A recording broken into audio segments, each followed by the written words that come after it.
The mansion was quiet that evening, the kind of silence that almost felt staged.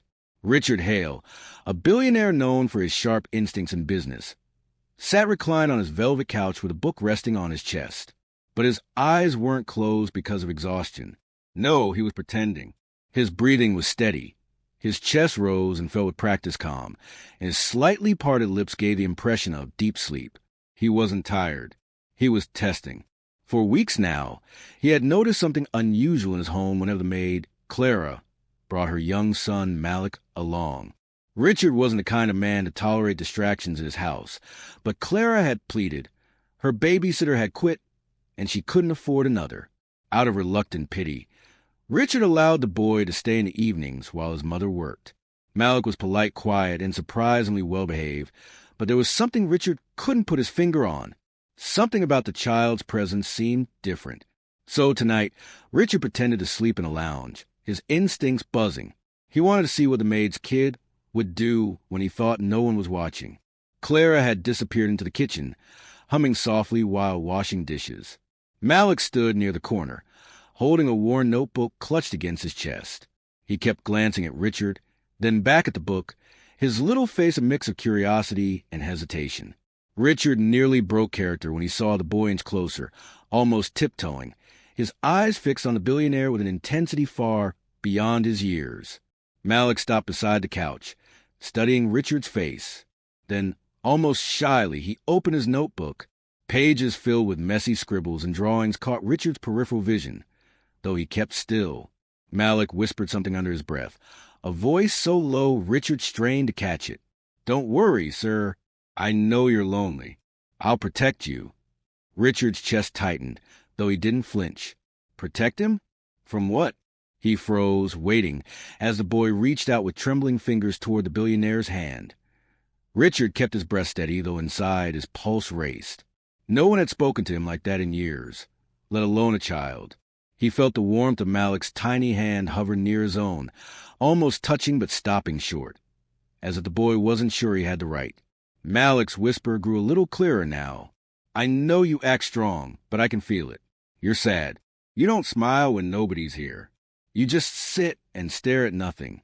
My mama says rich people have everything, but I don't think you do." Richard almost opened his eyes right then. Those words pierced deeper than any boredom insult or news headline ever had. How could this child possibly know? He hadn't shared his loneliness with anyone, not even his late wife before she passed. And yet here was Clara's boy, speaking truths he should never have sensed. The boy flipped his notebook to a page filled with drawings. Stick figures, a big house, and in the middle, a tall man with a frown. Next to him, a small smiling figure holding his hand. Malik pointed at the drawing. "That's you," he whispered. "And that's me. If you let me, I can be your friend." Richard's body stiffened. He brought in psychologists, life coaches, even distant relatives to fill the void in his heart, but none stayed. He had written people off as opportunists. But this child, he wasn't asking for money, toys, or favors. He only offered himself. Just then, Clara's voice rang from the kitchen. "Malik, are you bothering Mr. Hale?" The boy jumped, quickly shutting his notebook. "No, Mama," he called, scurrying back toward the corner. His face turned guilty, as though he had been caught in a forbidden act. Richard remained frozen, his eyes still shut, though every muscle in him ached to sit up and demand answers. Who was this boy? How could he see what Richard buried so carefully? And why did Richard feel, for the first time in years, that his heart wasn't made of stone? Richard remained in his act, but his thoughts were restless. He had spent decades mastering control of companies, of markets, of people.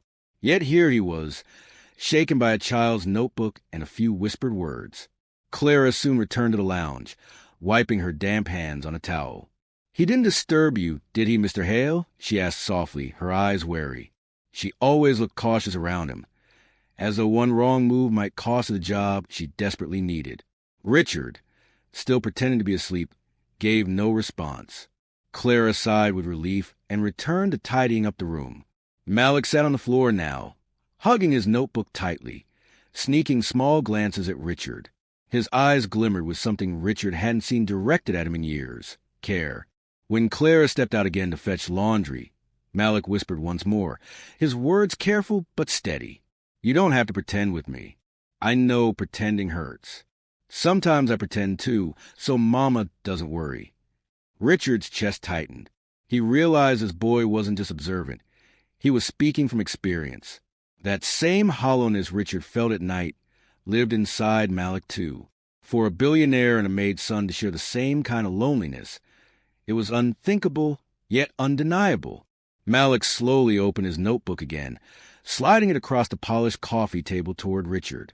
On the new page was another drawing, this time of Richard sitting at the grand piano in the lounge. Next to him stood Malik, holding a microphone, singing. Above them, Malik had scrawled clumsy words. "Music makes hearts happy." Richard froze. That piano had been untouched since his wife's funeral. He hadn't allowed anyone near it. The fact that Malik even drew it, it felt invasive, but at the same time, strangely healing. Clara's footsteps echoed back into the room. Malik quickly shoved the notebook under his leg, hiding it from her. Richard realized in that moment, this boy wasn't just testing his patience. He was quietly, unknowingly, testing his heart. That Richard's mind spun long after Clara and Malik left the night. He sat in the very same spot, staring at the piano Malik had drawn. The boy had touched something inside him, something Richard had locked away so tightly he forgot it still existed. He told himself it was just childish imagination, yet he couldn't shake the echo of those words. "I'll protect you." The next evening, Richard arranged his book and reclined again, pretending to nap in the lounge. He felt foolish, a grown man staging sleep to spy on a child. But curiosity gnawed at him. He needed to know if last night had been a coincidence or something more. As expected, Clara busied herself in the kitchen, leaving Malik to play quietly in the lounge. The boy carried his notebook again. He lingered near Richard, biting his lip. Then, with a quick glance toward the kitchen to ensure his mother wasn't watching, he opened his notebook. This time, instead of whispering, Malik sang, barely above a whisper, but with a melody soft and fragile.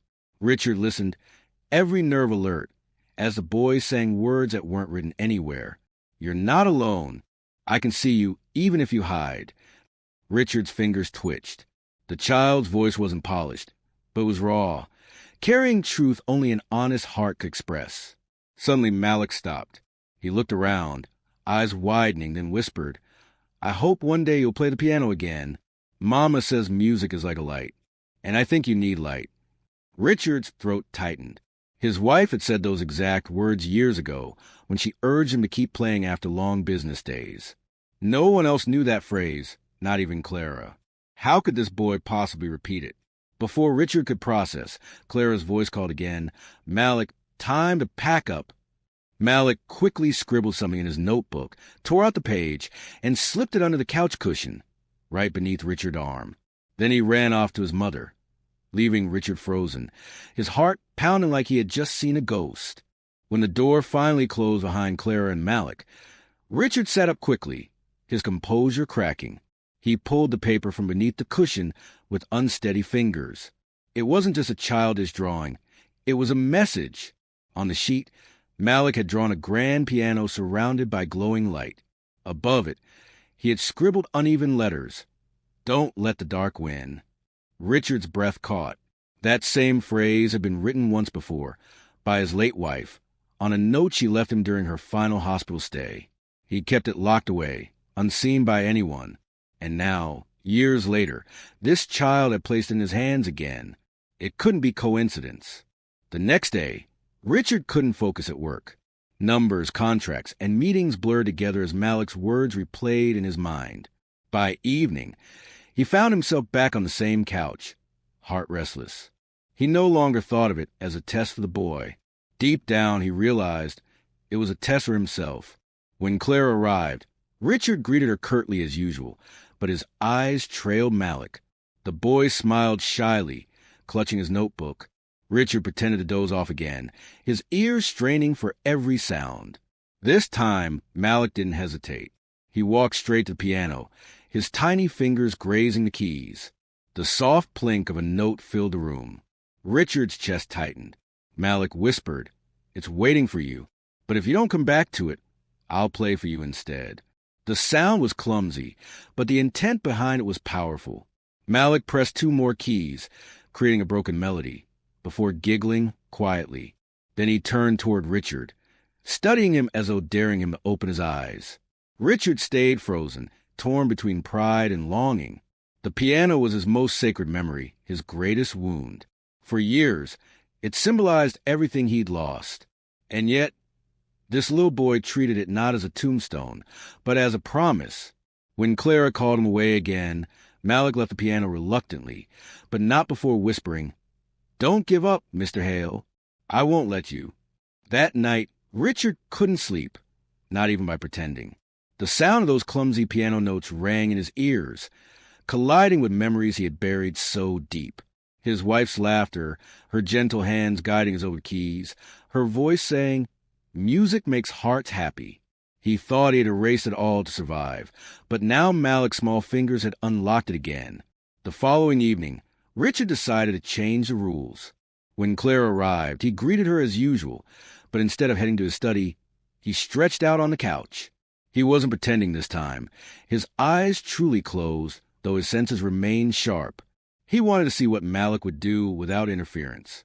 Clara left for the laundry room, humming to herself. The moment her footsteps faded, Malik padded softly into the lounge. This time, he didn't hesitate.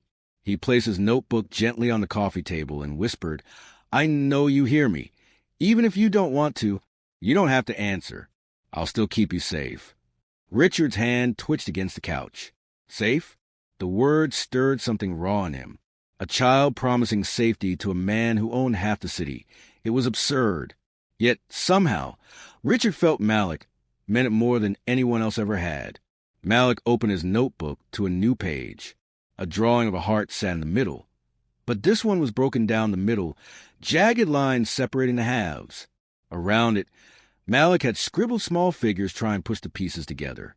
He leaned close to Richard and whispered, "This is your heart, but I think it can be fixed." Richard's throat burned, but he forced his body still.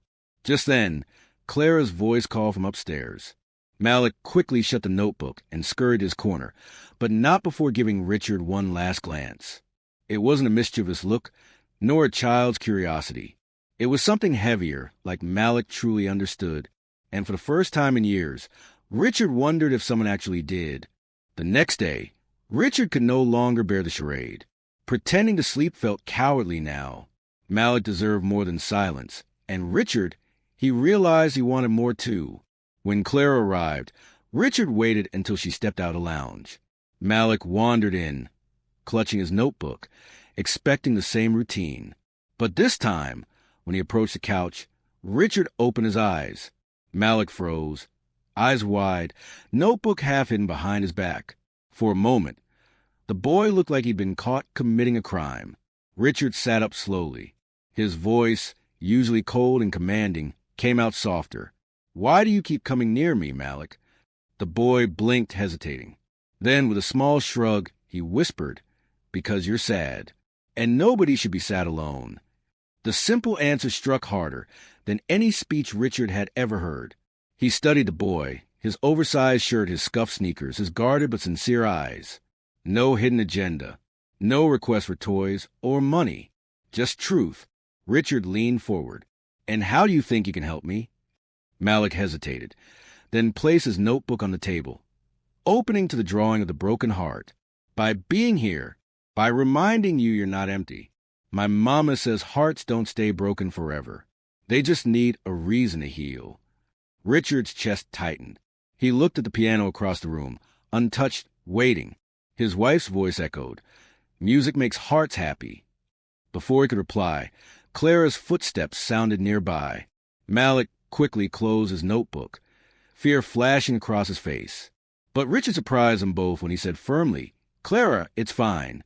He's not bothering me." Clara appeared in the doorway, startled.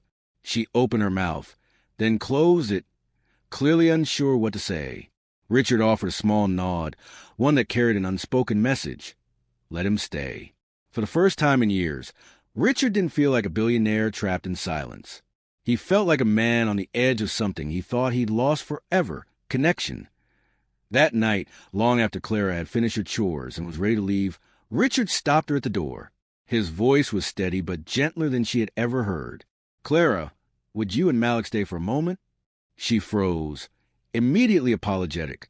"If he's been bothering you, sir, I'll make sure." Richard shook his head. "No, he hasn't bothered me. In fact, he's reminded me of something I forgot." His eyes flicked toward the piano. Clara looked confused, but Malik's face lit up with shy, knowing smile.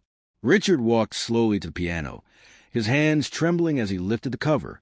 The polished keys stared back at him like ghosts from another life. He sat down, the bench creaking under his weight, and for a moment he just breathed, his fingers hovering above the keys. Clara stood speechless, and Malik edged closer, notebook in hand. Then Richard pressed a key. The note rang out, clear and aching. Another followed, then another, until a melody formed. Shaky at first, then steadier, carrying years of grief and longing. Clara covered her mouth, tears filling her eyes. Malik stood still, transfixed, as if watching magic come alive. Richard's chest burned, but for the first time in years, it wasn't from emptiness. It was from release. He looked at Malik and gave a small nod. "Come here."